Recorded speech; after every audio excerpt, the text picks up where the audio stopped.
জানো তো, এই প্রেগনেন্সি জার্নিতে আমার শাশুড়ি মা আমাকে কোনোদিনই ঠিকমতো তেমন রান্না করতে দেয়নি। তিনিই রান্না করেছেন প্রত্যেক দিন। কিন্তু মাঝে মধ্যে খুব ইচ্ছা করে একটা নতুন কিছু বানাতে। তো তখন সেই রান্নাটা হয়তো আমিই করি। যেমন সন্ধেবেলা কোনো স্ন্যাক্স কিছু খেতে ইচ্ছে করলে সেটা আমিই বানাই। তাই আজকে আমার খুব ইচ্ছা হচ্ছিল বাসন্তী পোলাও খেতে, কারণ অনেকটা দিন আমি খাইনি বাসন্তী পোলাওটা।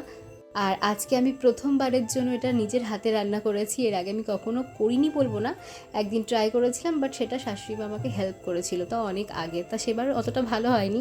এবার আমি প্রপারভাবে বানিয়েছি আর খেতে সত্যি সুস্বাদু হয়েছিল।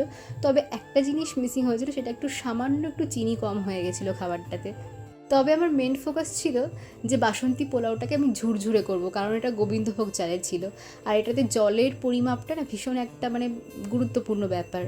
তো আমি ভিডিও দেখেই করেছিলাম অবভিয়াসলি, আর প্রত্যেকটা স্টেপকে ফলো করে করে করেছিলাম। তো বাসন্তী পোলাওটা একদম ঝুরঝুরে হয়েছিল। লাস্টের ভিডিও ক্লিপগুলো আমি নিতে পারিনি, কারণ অনেকক্ষণ দাঁড়িয়ে রান্না করার পর আমার আর ভালো লাগছিল না শরীরটা, তো তারপরে আমি আর নেইনি, খিদে পেয়েছিল, খেয়ে নিয়েছিলাম। তাছাড়া এবার প্রথম রান্না করেছিলাম কাশ্মীরি আলুর দম। কাশ্মীরি আলুর দমটাও কিন্তু খুব সুন্দর হয়েছিল। একটু মাখা মাখা হয়, যেহেতু আমাদের বাড়িতে আমরা ফ্যামিলিতে 5 জন আছি, তো একটু ঝোল তরকারি না হলে খেতে অসুবিধা হয়ে যায়। আর নিজে কিছু রান্না করলে সেটা যদি সত্যিই ভালো হয়, খুব আনন্দ হয় মনে। কারণ অন্যরা যখন খায় আনন্দের সাথে, সেটাও খুব ভালো লাগে দেখতে। কোনো অনুষ্ঠান বাড়ি যখন বাসন্তী পোলাও কিংবা কাশ্মীরি আলুর দম দেয়, আমি ওটাকে ভীষণ তৃপ্তি ভরে খাই।